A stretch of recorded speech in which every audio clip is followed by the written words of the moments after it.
how to fix Instagram messages unavailable. Hey everyone, welcome back to the channel. If you are new here, don't forget to hit the subscribe button and turn on the notification bell to not miss any updates. Today we're diving into a common Instagram issue, the dreaded message unavailable error.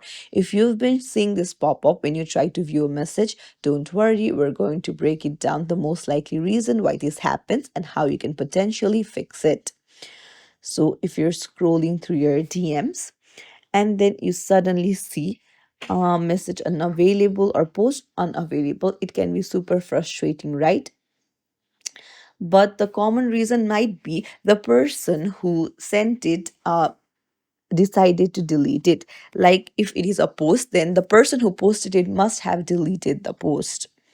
Instagram system registered that the message is no longer there. So it's just that.